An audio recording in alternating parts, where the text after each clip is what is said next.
En el corazón de un pequeño pueblo mexicano, perdido entre colinas áridas y caminos de tierra que apenas veían la luz eléctrica a finales de los años 70, ocurrió un hecho que cambió para siempre la memoria colectiva de la comunidad. El 12 de mayo de 1977, en la parroquia de San Miguel Arcángel, los habitantes se reunieron para presenciar lo que prometía ser la boda más esperada de la región, la unión de Ángela Morales y Tomás Herrera. La iglesia, construida en el siglo XIX, con piedras traídas de las canteras cercanas, lucía ese día más resplandeciente que nunca. Las campanas repicaban desde temprano. Los arreglos florales perfumaban el aire y la multitud, vestida con sus mejores prendas, se aglomeraba en las bancas y en el atrio para no perder detalle. Nadie podía imaginar que la misma nave que tantas veces había visto bautizos, primeras comuniones y matrimonios felices, sería testigo de una de las escenas más macabras jamás recordadas. El ambiente parecía sacado de una postal. Los niños corrían alrededor de las fuentes. Las mujeres comentaban sobre el vestido de la novia y los hombres discutían sobre los negocios de Tomás, un joven comerciante que en pocos años había acumulado fortuna. La familia de Ángela, humilde y reservada, se mostraba orgullosa y emocionada, aunque los más atentos notaban en la mirada de la novia un brillo extraño, difícil de interpretar. Algunos aseguraron después que era simple nerviosismo. Otros, con la perspectiva del tiempo, juraron que allí ya se escondía un rastro de locura. Los testigos coinciden en que desde la entrada del cortejo nupcial, una sensación de tensión se mezclaba con la alegría. El órgano retumbaba con fuerza, y el eco de las paredes de piedra hacía que cada nota sonara solemne, casi fúnebre. Ángela avanzaba lentamente por el pasillo central, cubierta con un velo blanco que apenas dejaba entrever su rostro. Tomás la esperaba al pie del altar sonriendo a medias, como si también ocultara alguna preocupación que no quería mostrar en público. Con el paso de los años, los sobrevivientes del evento narrarían una y otra vez la misma frase. Esa boda estaba maldita desde el principio. La causa exacta, si fue un arrebato de locura, una venganza personal o la influencia de algo más oscuro, nunca se ha podido determinar. Lo que sí es indiscutible es que, en el momento en que los novios estaban a punto de jurarse amor eterno, el pueblo entero presenció un giro brutal e inesperado, que manchó de sangre la pureza del altar. Este es el relato de Ángela, la novia que degolló a su prometido frente a todos, y del misterio que aún hoy, más de 4 décadas después, continúa perturbando las noches silenciosas de aquel pueblo mexicano. Ángela Morales había nacido en 1955, en el mismo pueblo donde años más tarde sería recordada como la novia maldita. Su infancia transcurrió en una pequeña casa de adobe, junto a sus padres campesinos y 3 hermanos menores. La familia Morales era conocida por su pobreza, pero también por su profunda religiosidad. Rara vez faltaban a misa dominical, y los niños crecieron bajo la estricta mirada del sacerdote local. Los vecinos siempre describieron a Ángela como una niña callada, con un temperamento melancólico, que contrastaba con la vivacidad de otras muchachas de su edad. Sus maestros de primaria la recordaban como aplicada, pero distraída, con la costumbre de quedarse mirando por la ventana durante largos minutos, como si viera algo que los demás no podían percibir. Algunos afirmaban que desde pequeña decía escuchar voces en la madrugada, susurros que la despertaban y que nadie más en su familia lograba oír. Con el paso de los años, Ángela se transformó en una joven de belleza discreta, piel clara tostada por el sol, cabello negro azabache que siempre llevaba recogido en una trenza apretada, y unos ojos grandes y oscuros que parecían contener secretos. Aquellos que la conocieron de cerca coincidían en un detalle inquietante. Ángela rara vez reía. Aún en fiestas patronales, aún en cumpleaños, su sonrisa era breve, forzada, como si no perteneciera del todo a este mundo. La vida de Ángela estuvo marcada por varias pérdidas tempranas. Cuando tenía 12 años, su madre murió de una fiebre repentina. Desde entonces, la joven asumió las labores del hogar y el cuidado de sus hermanos, cargando sobre sus hombros una responsabilidad que la hizo madurar demasiado pronto. Los más supersticiosos afirmaban que la tristeza de esa muerte nunca abandonó su espíritu, y que a partir de entonces se volvió más susceptible a las sombras. A los 19 años conoció a Tomás Herrera, un comerciante que frecuentaba la plaza central para vender telas y utensilios. Tomás, con su carisma y su facilidad de palabra, se fijó en aquella muchacha que lo observaba en silencio desde un rincón. El noviazgo comenzó de manera tímida. Paseos breves, cartas escritas a mano, visitas vigiladas por la familia. Sin embargo, para Ángela fue como un rayo de luz en medio de su existencia gris. Durante algunos años, la relación pareció sólida, aunque las amistades más cercanas notaban en Ángela una devoción casi enfermiza hacia su prometido. Lo idealizaba, lo defendía de cualquier crítica y hablaba de él como si fuera un ser destinado a rescatarla de todas sus desgracias. Sin él, yo no soy nada, llegó a confesarle a una amiga de confianza. Ese amor desbordado, mezclado con las cicatrices de una infancia dura y los rumores de extrañas visiones nocturnas, fue la semilla de un destino que terminaría por estallar en el altar ante los ojos horrorizados de todo un pueblo. Tomás Herrera había nacido en 1952, en una familia de comerciantes de mediana posición, en el mismo estado donde vivía Ángela. Desde joven mostró un instinto natural para los negocios. Mientras otros niños jugaban en las calles, él prefería acompañar a su padre al mercado, aprender a negociar precios y observar cómo los adultos intercambiaban bienes y favores. Aquellos años forjaron en él un carácter ambicioso, práctico y, según algunos, demasiado confiado en su propio encanto. De adolescente, Tomás se convirtió en uno de los muchachos más codiciados del pueblo. Alto, de complexión fuerte y sonrisa segura, era el centro de atención en bailes y ferias patronales. Se decía que tenía una facilidad peligrosa para seducir. Con un par de palabras amables y una mirada intensa, lograba que muchas jóvenes se sintieran especiales. Sin embargo, esa misma fama también despertaba recelos. Había quienes murmuraban que bajo su carisma se escondía un hombre calculador, más interesado en el beneficio personal que en los sentimientos genuinos. A los 20 años comenzó a expandir el pequeño negocio familiar. Viajaba constantemente a las ciudades vecinas para conseguir telas, utensilios y especias que luego revendía en la plaza del pueblo. Su capacidad de trabajo y su astucia comercial le permitieron acumular cierta fortuna en pocos años, algo que en un entorno rural era motivo de gran admiración. Para muchos, Tomás representaba la promesa de modernidad, el ejemplo de que era posible prosperar sin abandonar el terruño. Fue en uno de esos viajes al mercado central cuando conoció a Ángela, la muchacha silenciosa que lo observaba desde las sombras. A Tomás le intrigó aquella mirada fija, diferente de las sonrisas coquetas a las que estaba acostumbrado. El noviazgo con Ángela sorprendió a varios. Algunos lo consideraron un gesto romántico, otros lo interpretaron como un capricho pasajero. Lo cierto es que poco a poco, Tomás fue integrando a la joven en su vida, y el compromiso matrimonial llegó como la culminación natural de aquella relación. Sin embargo, detrás de esa imagen de éxito y devoción, existían sombras difíciles de ignorar. Amigos cercanos sabían que Tomás mantenía flirteos con otras mujeres, incluso mientras estaba comprometido. Los rumores más persistentes señalaban a una prima de Ángela como su amante secreta, un escándalo que, de confirmarse, habría destruido el honor de ambas familias. Nunca se demostró con certeza, pero en los pueblos pequeños los secretos rara vez permanecen ocultos por mucho tiempo. Los cronistas locales aseguran que Tomás llegó al día de la boda con una mezcla de orgullo y preocupación. Orgullo por exhibir ante todos su poder y su capacidad de cumplir con el sueño de casarse en la iglesia principal del pueblo. Preocupación, quizá, porque en el fondo sabía que su vida sentimental no estaba tan limpia como aparentaba. En las fotografías previas a la ceremonia, aquellas que se conservan en los archivos familiares, se aprecia un gesto ambiguo en su rostro.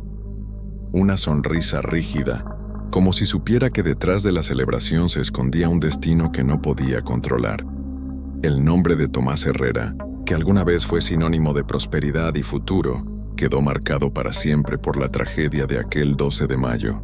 Su figura tendida en el suelo del altar se convirtió en la última imagen que un pueblo entero jamás logró borrar de su memoria. El 12 de mayo de 1977, Amaneció con un sol radiante que iluminaba las calles polvorientas del pueblo. Desde temprano, las campanas de la parroquia de San Miguel Arcángel resonaron con fuerza, convocando a todos los habitantes a la ceremonia que prometía ser recordada como la más fastuosa de la década. Para una comunidad marcada por la rutina agrícola y el silencio de las sierras, un acontecimiento de tal magnitud se convertía en un espectáculo colectivo. Las mujeres, ataviadas con sus vestidos más elegantes, recorrían las calles murmurando sobre los detalles del enlace. Dicen que la novia mandó traer el vestido desde Guadalajara, comentaba una vecina con asombro, mientras otra añadía, nunca se ha visto tanto lujo en esta iglesia. Los hombres, en cambio, debatían sobre la generosidad de Tomás, quien había pagado a los mejores músicos de la región para animar la fiesta. El ambiente, aunque festivo, estaba cargado de una expectativa nerviosa, como si el aire mismo presintiera que algo no estaba en su lugar. La iglesia, engalanada con guirnaldas de flores blancas y velas encendidas, parecía un santuario suspendido entre lo terrenal y lo sagrado. Los rayos del sol filtrados por los vitrales coloreaban el suelo de tonos rojos y azules, creando un efecto casi sobrenatural. En las bancas, ancianos, niños y adultos esperaban impacientes, ajustándose los sombreros, los rebozos, murmurando plegarias. Todo estaba dispuesto para un momento solemne. Afuera, la procesión de la novia comenzó a organizarse. Ángela descendió del carruaje familiar, envuelta en un vestido blanco que contrastaba violentamente con la palidez de su rostro. El velo caía como una cortina espesa, ocultando sus facciones, aunque quienes lograron verla de cerca juraron después que sus labios se movían como si recitara algo en voz baja. Un rezo, dijeron unos. Un conjuro, murmuraron otros. Tomás ya la esperaba dentro, de pie junto al altar, con un porte orgulloso y un rastro de ansiedad apenas perceptible. Su traje oscuro impecable brillaba bajo la luz de las velas, y su sonrisa buscaba transmitir seguridad. Sin embargo, en las fotografías tomadas minutos antes de la entrada de la novia, puede notarse una rigidez en su expresión, un gesto congelado que contrasta con la alegría del momento. Cuando finalmente Ángela comenzó a caminar por el pasillo central, el murmullo del público se desvaneció en un silencio expectante. El órgano entonó las notas solemnes de la marcha nupcial, que retumbaron en las paredes de piedra con un eco casi fúnebre. Cada paso de la novia resonaba con un peso extraño, como si la madera crujiera bajo sus pies más de lo normal. Algunos niños comenzaron a llorar sin razón aparente, inquietando aún más a los asistentes. Los testigos posteriores coincidieron en una impresión general. Aquella boda, que debía ser un símbolo de unión y esperanza, estaba teñida por un halo de inquietud. Nadie podía explicarlo con palabras, pero todos sintieron que el aire dentro de la iglesia se había vuelto denso, pesado, sofocante. La ceremonia apenas comenzaba, y ya había quienes sospechaban que algo terrible estaba a punto de suceder. El murmullo de la multitud cesó por completo cuando el sacerdote levantó la mano derecha, dando inicio a la ceremonia. El eco de su voz profunda retumbó bajo las bóvedas de piedra, y de pronto, la iglesia entera pareció sumirse en una solemnidad cargada de presagio. El incienso quemaba lentamente en los altares laterales, llenando el aire con un aroma denso, casi sofocante, que se mezclaba con el nerviosismo invisible de los asistentes. Ángela y Tomás estaban ya frente al altar mayor. Él, erguido con la barbilla en alto, buscaba aparentar serenidad. Ella, con la mirada fija en el suelo, apretaba con fuerza el ramo de flores, como si se aferrara a algo más que un simple símbolo. Quienes se encontraban en las primeras bancas aseguraron después que el ramo temblaba levemente en sus manos y que sus labios seguían moviéndose, murmurando un rezo que nadie lograba descifrar. El sacerdote comenzó a recitar las palabras tradicionales: la unión sagrada, la promesa de fidelidad, el vínculo eterno bajo los ojos de Dios. Cada frase parecía pesar en el ambiente, como si las piedras mismas de la iglesia absorbieran esas sílabas y las devolvieran con un eco siniestro. Un testigo relató más tarde que, en el preciso instante en que se pronunciaba la frase, hasta que la muerte los separe, un viento helado recorrió el templo, apagando de golpe 2 velas cercanas al altar. Los ojos de los presentes se clavaban en la pareja. Algunos sonreían emocionados. Otros se miraban entre sí con una incomodidad inexplicable. La novia, aún bajo el velo, levantó apenas la cabeza y fijó sus oscuros ojos en el rostro de Tomás. Quienes la vieron juraron que aquella no era una mirada de amor, sino de hielo, de resentimiento contenido, como si en ese instante Ángela no estuviera ante un prometido, sino frente a un enemigo. El silencio se volvió casi insoportable. El sacerdote preguntó la clásica fórmula: ¿prometes serle fiel en la salud y en la enfermedad, en la riqueza y en la pobreza, y amarla hasta el fin de tus días? Tomás respondió con voz firme: sí, lo prometo. El turno de Ángela llegó y su demora fue palpable. Durante unos segundos eternos bajó la vista. Apretó los labios y respiró con fuerza. Finalmente, con un hilo de voz, contestó: sí, lo prometo. Nadie lo sabía entonces, pero aquel susurro marcó la última línea de cordura antes del abismo. El ritual avanzaba, pero la tensión había alcanzado un punto invisible de quiebre. Lo que estaba a punto de ocurrir convertiría esas promesas sagradas en palabras huecas, sepultadas bajo un acto de violencia inimaginable. El instante llegó sin aviso, como un relámpago en medio de un cielo despejado. El sacerdote apenas terminaba de pronunciar la siguiente bendición, cuando un movimiento brusco de la novia atrajo todas las miradas. Ángela, con una calma inexplicable, dejó caer el ramo de flores al suelo. El sonido de los tallos al golpear las losas de piedra pareció amplificado, como un presagio. De entre las flores que se desparramaron surgió el brillo metálico de un cuchillo oculto. Nadie pudo entender de inmediato lo que estaba ocurriendo. Algunos pensaron que era un accidente, un objeto mal colocado entre los adornos. Pero entonces Ángela, con un gesto preciso y decidido, empuñó el arma con ambas manos. El velo blanco cayó hacia atrás mientras ella avanzaba un paso. Su rostro, hasta ese momento cubierto, reveló una expresión que heló la sangre de los presentes. Ni rastro de ternura, solo una frialdad absoluta, como si hubiera estado esperando ese momento desde siempre. Tomás, sorprendido, apenas alcanzó a articular un «¿Qué haces?», antes de que la hoja descendiera sobre su cuello.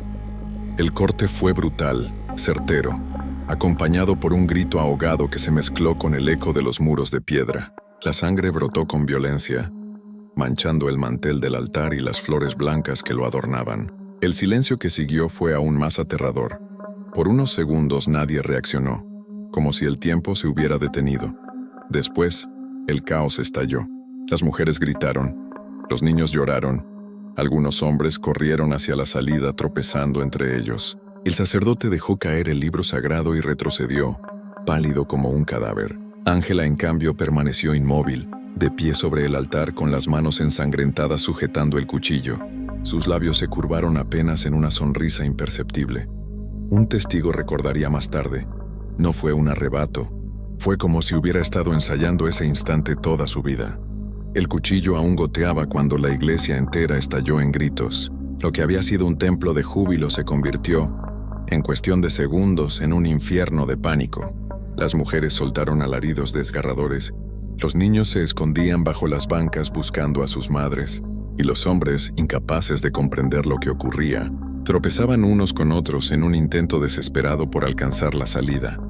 El órgano, que aún resonaba con la última nota de la marcha nupcial, parecía burlarse con un eco siniestro, mientras se mezclaba con los gritos de horror. Las velas, agitadas por la corriente de aire provocada por la estampida, titilaban como si también temieran apagarse.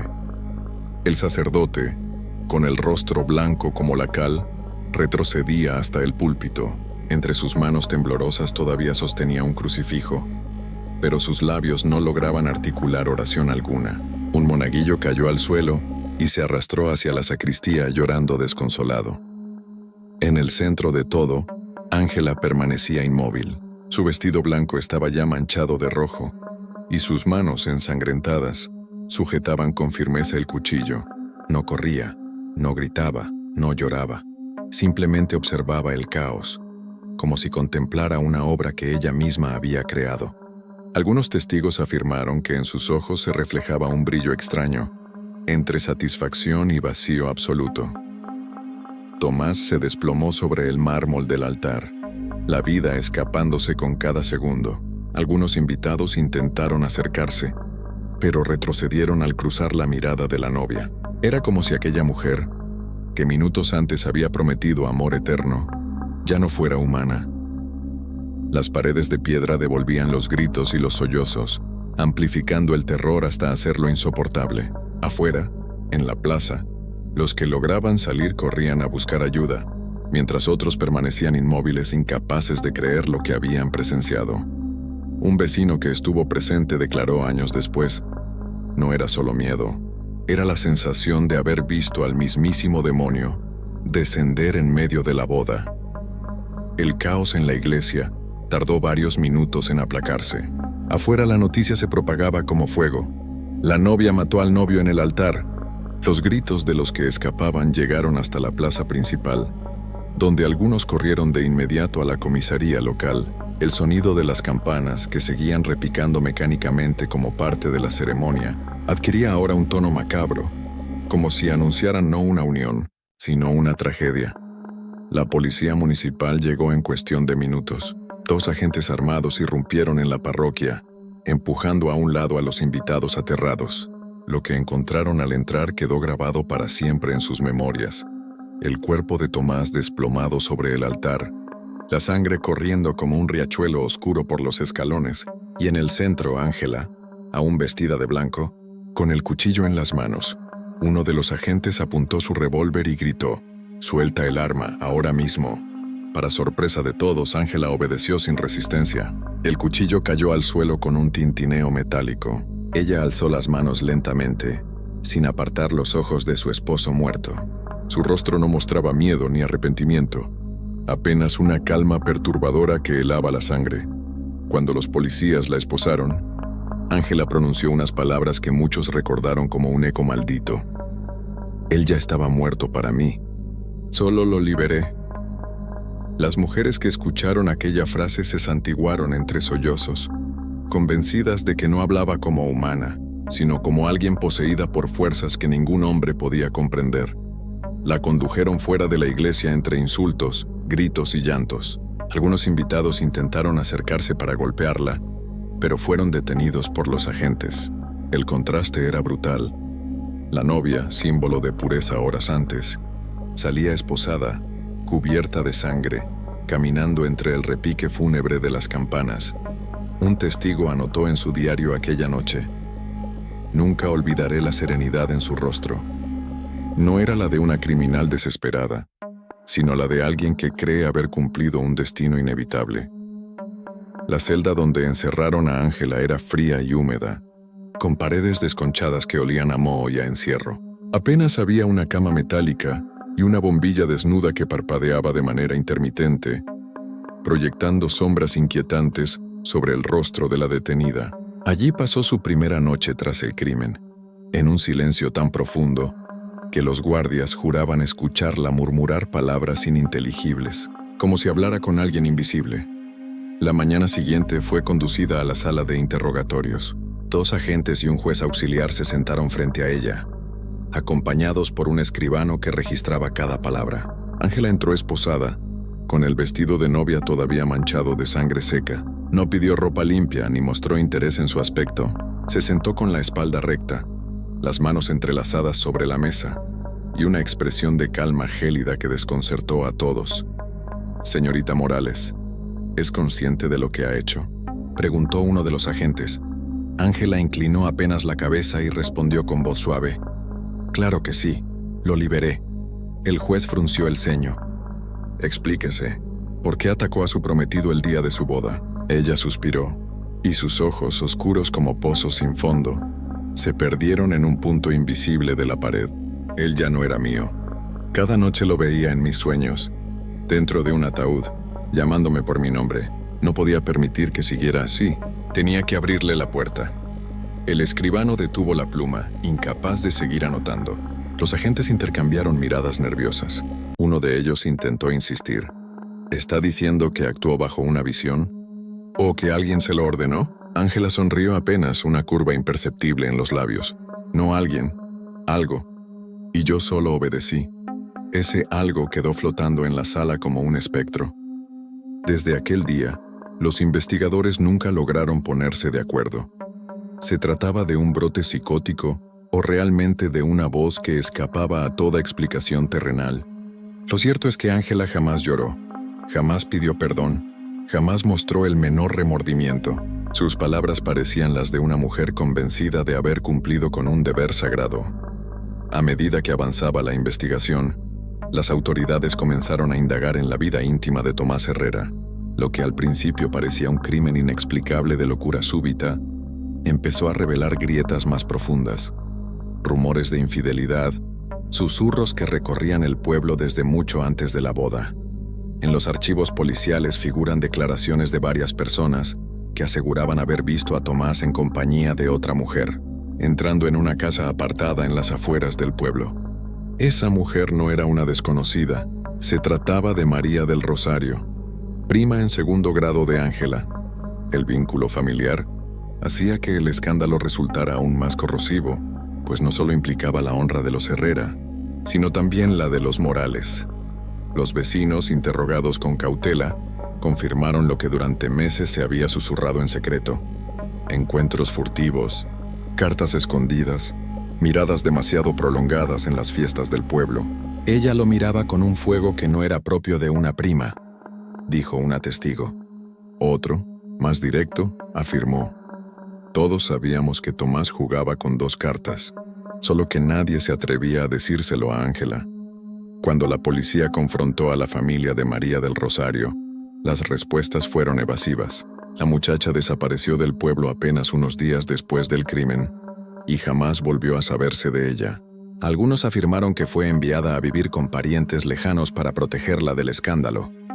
Otros que huyó por miedo a la furia de Ángela, incluso después de estar tras las rejas.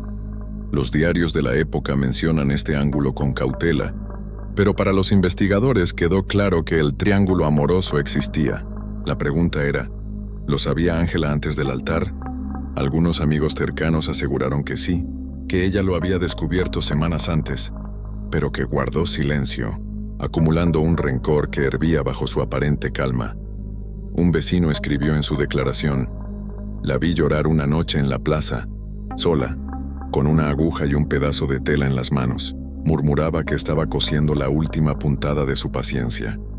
Si las palabras son ciertas, entonces el cuchillo en la iglesia no fue un arrebato, sino la culminación de un odio alimentado en silencio. Un odio que mezclaba traición, humillación y el eco de visiones nocturnas que nadie más podía comprender. Tras el crimen, la defensa de Ángela solicitó evaluaciones psiquiátricas. Un grupo de médicos fue convocado desde la capital para analizar su estado mental. Los informes clínicos describieron a la acusada como una mujer de 22 años con historial de pérdidas familiares tempranas, posible depresión no tratada y síntomas compatibles con un trastorno psicótico. Señalaron sus alucinaciones nocturnas, la voz que decía escuchar en sueños y su aparente falta de remordimiento como indicios de un quiebre mental. Uno de los psiquiatras escribió: la paciente parece convencida de que actuó para liberar a su esposo de una condena sobrenatural. Este pensamiento, reiterado sin variaciones, es característico de un delirio persistente. Sin embargo, en el pueblo, la ciencia no era suficiente para explicar lo ocurrido. Los habitantes de San Miguel comenzaron a hablar de posesión. Recordaban haber visto a Ángela vagando por el cementerio la noche anterior a la boda, murmurando nombres frente a las tumbas. Una mujer afirmó que la muchacha llevaba en la mano un pequeño crucifijo invertido.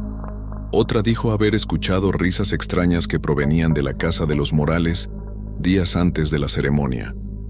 El sacerdote local, entrevistado poco después, declaró con voz temblorosa: lo que vi en sus ojos en el altar no era humano. Esa frialdad, ese silencio. He oficiado cientos de bodas y jamás presencié algo semejante. Mientras los médicos insistían en diagnósticos de esquizofrenia o trastorno esquizoafectivo, los ancianos del pueblo lo reducían a una sola palabra: posesión. Para ellos, Ángela había sido tomada por una fuerza oscura, quizás heredada por la desgracia de su familia o invocada por su propio dolor.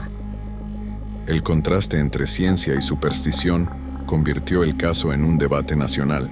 ¿Era Ángela una enferma mental que necesitaba tratamiento?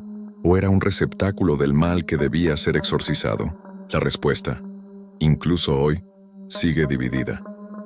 El juicio contra Ángela Morales comenzó a finales de 1977 en la sala principal del Tribunal Regional. Desde días antes, una multitud se agolpaba frente al edificio. Curiosos, periodistas y vecinos que exigían justicia. Algunos llevaban pancartas con la frase «monstruo», mientras otros sostenían rosarios, convencidos de que lo que se juzgaba no era solo un crimen, sino una manifestación del mal. La sala estaba repleta. El aire se sentía sofocante, cargado de murmullos y de una expectación morbosa. Ángela entró escoltada por 2 guardias. Vestía un simple traje beige de reclusa, pero aún conservaba la misma serenidad perturbadora. Caminaba despacio con la cabeza erguida, como si no sintiera el peso de las miradas que la atravesaban. El fiscal inició con dureza. «Estamos ante un asesinato premeditado. La acusada ocultó un arma en su ramo de flores. Planificó el ataque y ejecutó a sangre fría a su prometido, en presencia de decenas de testigos. Nada en este acto puede justificarse como un impulso momentáneo». El murmullo de aprobación recorrió la sala. Para muchos, las palabras del fiscal eran la verdad incuestionable. Ángela era un monstruo. La defensa, en cambio, construyó otra narrativa. Su abogado habló de los traumas de infancia, de la pérdida temprana de la madre, de los supuestos engaños de Tomás y de los síntomas de psicosis documentados por médicos. «Señores del jurado, no juzguen a una criminal sino a una enferma. No actuó por odio, sino bajo el dominio de una mente quebrada». Las discusiones se prolongaron durante horas, entre testigos que relataban la escena de la iglesia y expertos que analizaban la mente de Ángela. Algunos describían la sonrisa de la novia como la prueba de una posesión demoníaca. Otros la consideraban un gesto típico de un estado disociativo. Lo más inquietante fue la actitud de la acusada. Durante todo el juicio, Ángela no lloró, no se defendió ni negó lo ocurrido. Solo escuchaba en silencio, a veces esbozando esa sonrisa leve que tanto horrorizaba a quienes la observaban. En las crónicas de la prensa se lee: «El tribunal no juzgaba solo a una mujer, juzgaba la delgada línea que separa la locura del mal». El día de la sentencia, la sala del tribunal estaba abarrotada. Afuera, cientos de curiosos esperaban bajo el sol, rezando o gritando insultos, según el bando al que pertenecieran. Algunos exigían pena de muerte, otros pedían misericordia, convencidos de que Ángela no era más que una víctima de su propia locura. Cuando el juez entró, un silencio pesado cayó sobre la sala. El sonido de la masa golpeando la madera resonó como un trueno. La acusada se levantó despacio, con las muñecas todavía marcadas por las esposas. Vestía el mismo traje beige de prisionera, pero caminaba con la dignidad inquietante de quien no teme su destino. El juez leyó en voz firme: «Este tribunal, considerando las pruebas presentadas, los testimonios de los testigos y los informes médicos, declara a Ángela Morales culpable del delito de homicidio calificado. Se le condena a prisión perpetua, sin derecho a libertad condicional». Un murmullo recorrió la sala. Algunas mujeres lloraron de alivio, otras de rabia. Hubo quien aplaudió y quien gritó que la justicia había sido demasiado blanda. Los flashes de las cámaras iluminaron el rostro de la acusada, que permanecía inmóvil, como si la sentencia no la sorprendiera en lo más mínimo. Entonces ocurrió lo más perturbador. En el momento en que los guardias se acercaron para escoltarla fuera, Ángela giró el rostro hacia la multitud y sonrió. No fue una sonrisa amplia, sino apenas un gesto enigmático, suficiente para helar la sangre de quienes la vieron. Sus labios se movieron levemente, y algunos afirmaron haber escuchado un susurro: «La boda nunca termina». Los periódicos del día siguiente titularon: «La novia maldita condenada a cadena perpetua». Pero en las crónicas personales de los presentes quedó otro recuerdo, el de esa sonrisa, tan fuera de lugar, tan inexplicable como si Ángela hubiera ganado algo que nadie más entendía. Tras la condena de Ángela, la iglesia de San Miguel Arcángel nunca volvió a ser la misma. Aunque las misas continuaron durante un tiempo, poco a poco la gente comenzó a evitar el lugar. Las piedras del altar, todavía marcadas por manchas oscuras imposibles de limpiar, parecían recordar a todos el día en que la sangre reemplazó al vino sagrado. Con el paso de los años, la parroquia fue abandonada. Las flores dejaron de colocarse en los altares, el órgano quedó cubierto de polvo, y las campanas repicaban cada vez con menos frecuencia. Los fieles preferían acudir a capillas vecinas antes que entrar a un templo que, decían, había quedado maldito. Los rumores no tardaron en crecer. Se decía que a medianoche aún podía verse a una figura vestida de novia caminando por el pasillo central, con el velo arrastrándose entre los bancos. Otros aseguraban escuchar un murmullo femenino que repetía la frase: «La boda nunca termina». Algunos jóvenes, incrédulos, se atrevieron a entrar de noche para probar su valentía. Muchos salieron aterrados, jurando haber sentido una mano helada tocarles el hombro, o haber visto una sombra blanca reflejada en los vitrales.